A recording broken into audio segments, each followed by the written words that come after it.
Hi gas, welcome to smart blog. Bachelor కష్టాలు ఎలా ఉండేదో తెలుసా?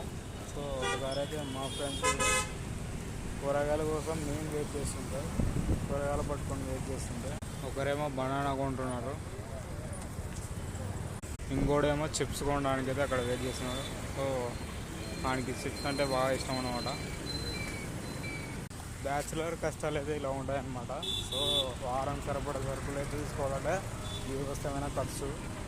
సో పెళ్ళి వేసుకోవాలనుకుంటే ఒకటే సజెషన్, ఎందుకంటే డబ్బులు మాత్రం దండిగా సంపాదించాలి. డబ్బు లేకపోతే కష్టమే. కూరగాయలు అయితే బాగా అయితే పెరిగినాయి. ఒక్కొక్కటి 50 రూపాయలు అంటే కేజీ, 60 రూపాయలు అంటే కేజీ. అవునమ్మా, ఆ కూరగాయల కొండలకి వస్తాం. ఒక వారంకి సరిపడా అయితే ఒకసారి కొనుక్కోండి. సో ముందే పెట్టుకోండి. అరౌండ్ 1 కిలోమీటర్ అయితే నడుచుకుంటూ రావాల్సి వస్తుంది. సో ఇంత బరువు అయితే మోసుకొని వెళ్ళాలి. మళ్ళీ కుకింగ్ చేసి వండి తినే పనుకునేపాటికి 11 o'clock కావచ్చు.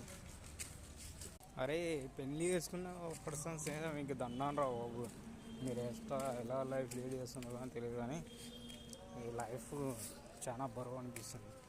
సో మాకు 1 monthకే చాలా ఖర్చులు అనేవి పెరిగిపోతున్నాయి. సో బ్యాచిలర్స్ లైఫే బెటరు. పెళ్ళి చేసుకుంటే ఇంకా కష్టాలు తీరవు, ఏ వస్తామైనా ఖర్చు ఉంటుంది.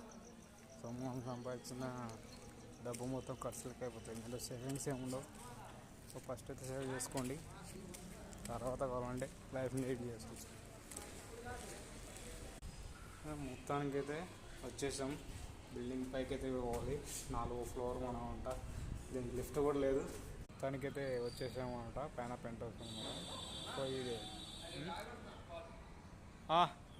సర్లే కాబట్టి సో ఇలా ఉంటుంది అన్నమాట పెంట్ హౌస్. ఇది మొత్తం 4 ఫ్లోర్లు వచ్చేప్పటికి 1 కిలోమీటర్ నుంచి నడుచుకుంటూ వచ్చి మళ్ళీ ఇలా పెట్టి, సో ఇదంతా పెద్ద పంచాయతీ అనమాట. సో ఈ రోజుకైతే సండే.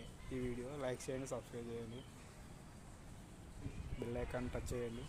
మరిన్ని అప్డేట్ కోసం వెయిట్ చేయండి. Thank you for watching video. Like and share, subscribe.